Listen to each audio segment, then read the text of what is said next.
चारों तरफ लाश था और वहां ये मोदी मोदी करा रहे थे मात्र अपने आरएसएस और बीजेपी के वर्कर्स। हिंदुस्तान के इतिहास में यह पहला घटना है जो इतने बड़े आत्ममुग्धी नेता, एक तरफ डरपोक भी दुनिया के सबसे ज्यादा, दुनिया का पहला पीएम होगा, वर्ल्ड का राष्ट्रपति होगा जो अपनी सुरक्षा की भीख मांगता है। देश का प्रधानमंत्री 140 करोड़ लोगों की सुरक्षा की चिंता उसकी नहीं है। कोरोना के बाद इन्होंने हर स्टेट में रेल कम कर दिया, बजट कम कर दिया और रेलवे की सुरक्षा पर से ध्यान हटा के प्लेटफॉर्म के टिकट 100 रुपया, 80 रुपया, 200 रुपया करना। और फिर से पहली बार हिंदुस्तान में ऐसा हुआ कि इतने बड़े 500, 250, 280 नहीं है, 500 से ऊपर लाश हैं। इतने बड़े मौत के बाद, इतने बड़े मौत के बाद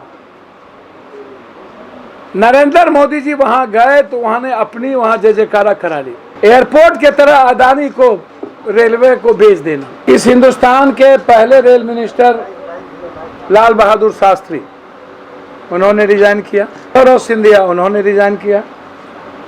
नीतीश कुमार जी जो हमारे मुख्यमंत्री हैं बालासर में, उन्होंने इस्तीफा दिया। के जाफर शरीफ साहब रिजाइन किया। क्या इनकी डिक्शनरी में मोरल वैल्यू नहीं है? अपने आईएएस को ट्रेन बेचने के लिए, रेलवे प्लेटफॉर्म बेचने के लिए लगाए हैं। क्या उनसे ज्यादा महत्वपूर्ण इस देश की जनता की जान की कीमत नहीं है? 9 सालों के अंदर इन्होंने 3 गुने पैसे बढ़ा दिए है रेलवे का। और देश के प्रधानमंत्री जी से पूछना, इस हिंदुस्तान के पहले रेल मिनिस्टर लाल बहादुर शास्त्री, उन्होंने रिजाइन किया। माधवराव सिंधिया, उन्होंने रिजाइन किया। नीतीश कुमार जी जो हमारे मुख्यमंत्री हैं बालासर में, उन्होंने इस्तीफा दिया। सीखे जाफर शरीफ साहब रिजाइन किए। क्या इनकी डिक्शनरी में मोरल वैल्यू नहीं है? या जो अपने आईएएस को ट्रेन बेचने के लिए, रेलवे प्लेटफॉर्म बेचने के लिए लगाए हैं, क्या उनसे ज़्यादा महत्वपूर्ण इस देश की जनता की जान की कीमत नहीं है?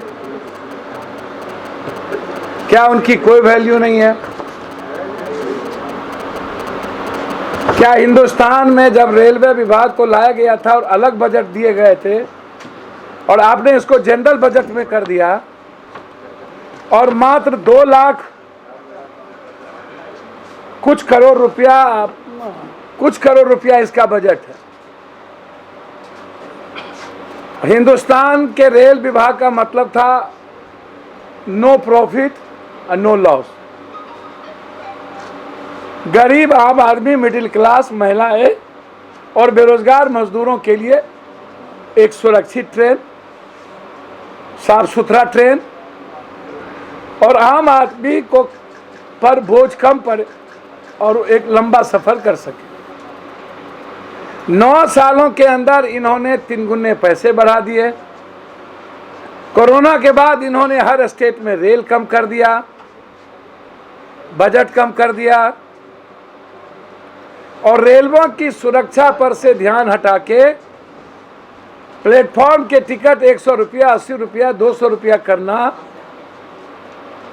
और फिर से एयरपोर्ट के तरह अदानी को रेलवे को बेच देना, पूंजीपतियों के हाथ में रेलवे को बेच देना। और अभी तक पहली बार हिंदुस्तान में ऐसा हुआ कि इतने बड़े 500, 250, 280 नहीं है, 500 से ऊपर लाश हैं। इतने बड़े मौत के बाद, इतने बड़े मौत के बाद नरेंद्र मोदी जी वहां गए तो वहां अपनी वहां जय जयकारा करा ली। चारों तरफ लाश था और वहां ये मोदी मोदी करा रहे थे मात्र अपने आरएसएस और बीजेपी के वर्कर्स।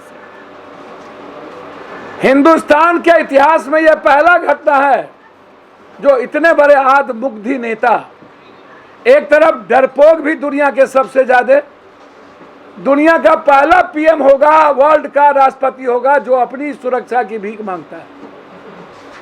देश का प्रधानमंत्री 140 करोड़ लोगों की सुरक्षा की चिंता उसकी नहीं है। 140 करोड़ जस्टिस और न्याय की उनकी व्यवस्था नहीं है। पंजाब में किसानों से वो डर गए, एसपी जी रहते हुए कहते हैं भगवान बचा लिया। हमेशा कृपा पर जीने वाला, दया की पात्र गाली देता है कभी भी हिंदुस्तान के आम आदमी की बात नहीं करने वाला व्यक्ति इतने समय के बाद अपने रेलवे मंत्री से इस्तीफा नहीं ले पाए। दूसरी तरफ रेलवे जो ये वंदे मातरम, हिंदुस्तान का पहला पीएम होगा, जबकि राजधानी शताब्दी जैसी न जाने कितनी राजा महाराजाओं की कैसी कैसी ट्रेनें राजस्थान से दिल्ली वर्ल्ड हेरिटेज ट्रेन को चलाया, कभी भी हिंदुस्तान का कोई पीएम झंडी नहीं दिखाया। इन्होंने 1000 वंदे मातरम चलाने की बात की, अभी तक मात्र 16 वंदे मातरम 18 चला, 18 में 15 में इन्होंने झंडी दिखाई। इन्होंने कहा था 16 डिब्बा होंगे, मात्र 8 डिब्बा है, एक डिब्बा का 8 करोड़ रुपया लागत। अब आप सोचिए कि 1000 ट्रेन बनाने में कितने पैसे, एक डिब्बा का 8 करोड़। मतलब रेल मंत्री जी, क्या आप बताएंगे कि 2 लाख करोड़ रुपया टोटल वंदे मातरम में, और सुरक्षा कवच उस ट्रेन पर लगेगी, जो उस ट्रेन पर सुरक्षा कवच को दिखाया जाएगा जो ट्रेन में सिर्फ पप्पू यादव कूपन वाले और टैक्स के पैसे से तनख्वाह और करोड़ों रुपया लूटने वाले लोग चढ़ेंगे। एक भी मिडिल क्लास, गरीब महिला, आदिवासी, दलित, पिछड़ा, अत्यंत पिछड़ा, देश का गरीब माइनॉरिटी, गरीब ब्राह्मण, गरीब राजपूत, एक भी आदमी जिसके पास इकोनॉमी 6000 से ऊपर नहीं है, 8000 से ऊपर नहीं है, क्या वो व्यक्ति इस ट्रेन में सफर करेगा? क्या वीआईपी के लिए सुरक्षा कवच होगी और आम आदमी आम ट्रेन के लिए सुरक्षा कवच क्यों नहीं होगी? और जो घोषणा इन्होंने किया था कि ट्रेन एक्सीडेंट कभी नहीं करेगा, सुरक्षा कवच है, क्या हिंदुस्तान में हिंदुस्तान का सबसे दूसरा बड़ी घटना जिसको ये छिपा रहे हैं, इन्होंने कहा बख्शेंगे नहीं, अपनों को रखेंगे, ठेकेदार को बचाएंगे, मंत्रालय बचेंगे, खुद सफेद कॉलर बचाएंगे। और ट्वीट क्या करते हैं भर रात, आरएसएस के भाइयों ने सेवा में लग गई, बीजेपी के भाइयों ने सेवा में लग गई। एक ट्वीट नरेंद्र मोदी जी का मृत्यु पर रात में नहीं है, आप उठा के देख लीजिए। इन्होंने आरएसएस बीजेपी का गुणगान गाया है भर रात। मेरा सवाल है देश के प्रधानमंत्री से, सुरक्षा कवच सिर्फ वीआईपी के लिए क्यों? एक ही ट्रेन पर सारा बजट का पैसा खर्चा 8 करोड़ रुपया, 16 डिब्बा बोले थे, मात्र 8 डिब्बा क्यों? और आपको हर चीज में झंडी दिखाने की जरूरत क्यों पड़ती है? कितना को बेचिएगा? क्या हमारी पार्टी किसी भी कीमत पर देश के रेलवे मंत्री से अविलंब इस्तीफा चाहती है? यदि वो नहीं दे रहा है, इसके लिए हमारा आंदोलन जारी होगा। दूसरी चीज, नरेंद्र मोदी जी की सरकार, इससे साफ जाहिर होती है, गरीब, किसान, महिलाओं और युवाओं की सरकार नहीं है। जिस ट्रेन का निजीकरण कर दिया जाए, जिस ट्रेन का वीआईपीकरण कर दिया जाए, जिस ट्रेन का कूपन के सहारे चलने वाला और जनता के पैसे से चलने वालों के लिए कर दिया जाए, वह गरीब विरोधी सरकार है और उनके लिए गरीबों की जिंदगी उनके नजरों में कुछ नहीं है। दूसरा, 8 जून को महिला पहलवान के सवाल पर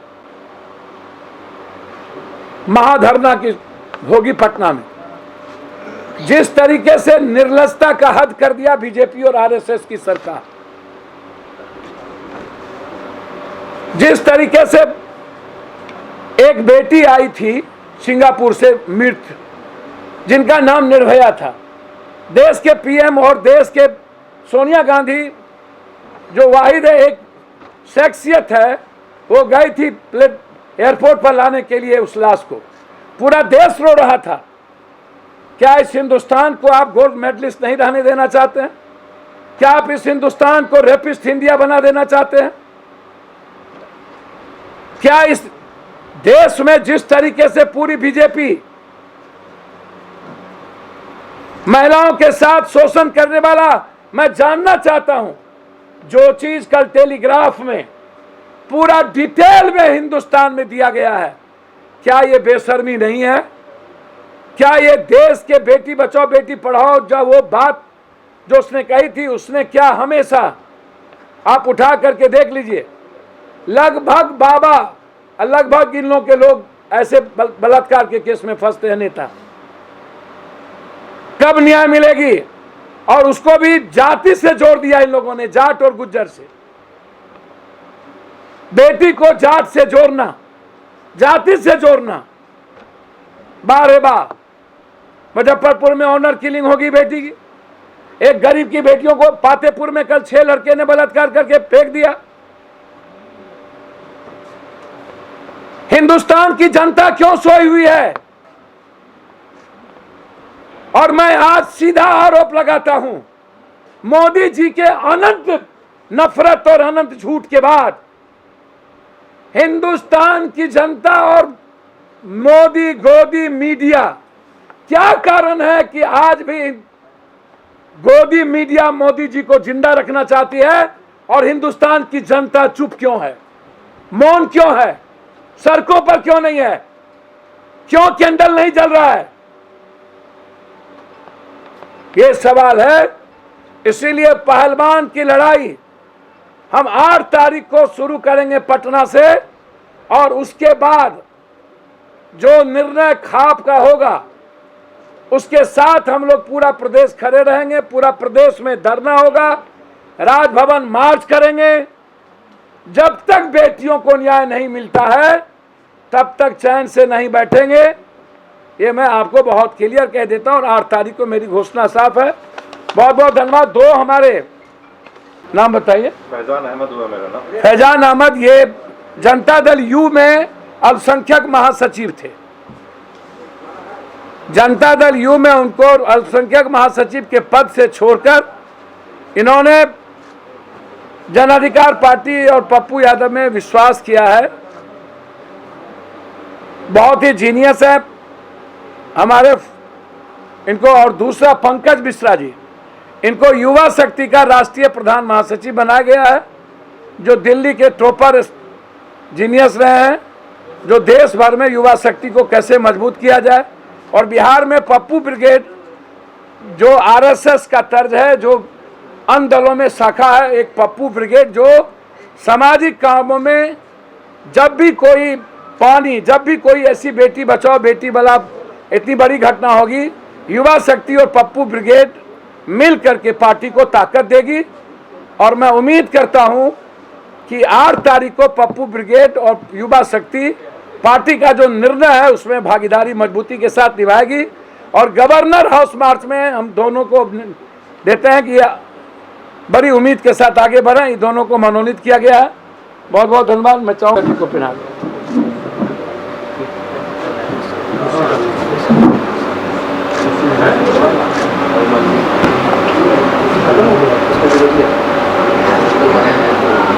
चलिए, बहुत बहुत धन्यवाद, शुक्रिया। आप लोगों के लिए आज खाना